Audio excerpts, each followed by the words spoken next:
Olá, tudo bem? Antes de começar o assunto do vídeo, gostaria de pedir a você para se inscrever no canal, curtir o vídeo se gostar, não curtir se não gostar, comentar caso você queira, ativar o sininho. Por favor, compartilhe esse vídeo, o canal tem conseguido alguns inscritos por dia e isso tem alegrado muito meu coração, porque é surpreendente.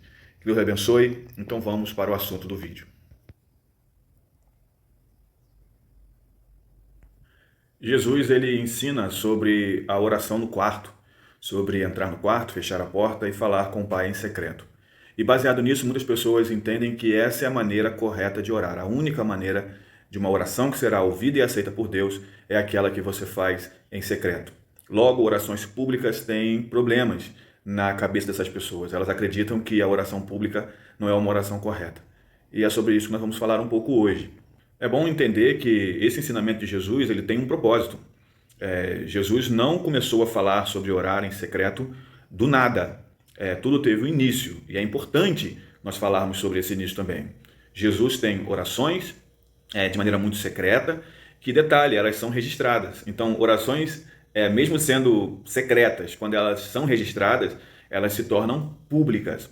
Jesus orou em secreto em alguns lugares. E outra coisa que é importante tratar também é que tem muitas situações bíblicas que são completamente secretas. Por exemplo, Jesus e Nicodemos é uma situação completamente particular. E como isso pôde ser registrado? Porque isso de alguma forma, ou por Nicodemos ou Jesus, foi contado. A oração que Jesus faz no Getsemane, nós sabemos muito bem que Jesus foi orar sozinho, as pessoas que o acompanharam ficaram não no mesmo lugar que ele, e além de tudo, as pessoas dormiram. Logo, Jesus contou o que ele falou com o Pai.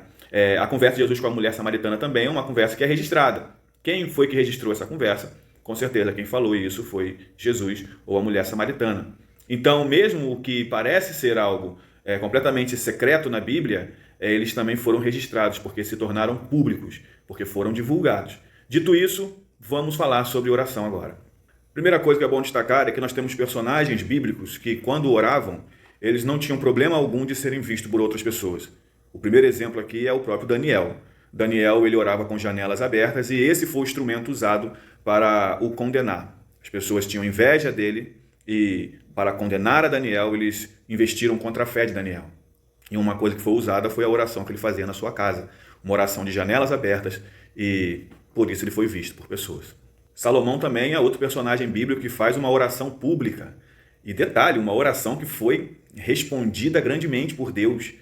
Se Deus recriminasse ou Deus proibisse a oração pública, certamente a oração de Salomão ela não teria o impacto que teve, nem o movimento que isso aconteceu nos dias de Salomão. Então, nós temos outro exemplo de uma oração pública em que Deus aprova. E Paulo também ensinou que se devia orar em todo lugar. Ele instou os seus leitores ali da carta a Timóteo, ele ensinou Timóteo sobre isso, que a oração deveria ser feita em todo lugar. E Jesus também, ele faz oração pública. Você lembra de Lázaro? Jesus não pediu se tinha alguém que perguntou se alguém tinha um quarto para que ele pudesse entrar e fechar a porta e orar. Então o próprio Jesus também orou em público. Será que Jesus faria algo que ele mesmo recriminou? Então, gente, Jesus não está recriminando a oração em público. Jesus não está dizendo que não se deve orar em público, que a oração deve ser somente, exclusivamente e unicamente no quarto. Não é sobre isso que Jesus está falando. Até a oração em público, ela deve ser em lugares adequados. Jesus não proíbe oração em público em lugares adequados. Não dá para você orar no meio de um terminal rodoviário, atrapalhando o trânsito das pessoas. Mas você teria vergonha de orar por alguém na rua? Será que você teria vergonha de orar por alguém num hospital? Logo, essas orações também são públicas. Jesus não está falando disso. O que Jesus condena veementemente é algo completamente diferente de orar por alguém. A oração que ele condena em público, que é algo que não acontece de maneira alguma no secreto, no quarto, é você orar para que a sua oração evidencie você. Para que as pessoas, ao contrário de entenderem que você está falando a Deus, você está ali apresentando-se aos homens. Existem santidades, gente, que não são para Deus. Existem santidades que são para os outros notarem. E isso Jesus condena. Isso Jesus condena. Não somente Jesus, mas também os apóstolos condenam isso. Quando a pessoa se autopromove. Cuidado com isso. Na verdade, quando você olha para o texto em si, você vê que Jesus, ele não está condenando a oração em público, mas ele está condenando o propósito da oração em público, feita pelos fariseus, pelos religiosos da sua época. E o propósito era somente um. Eles queriam ser vistos pelos homens.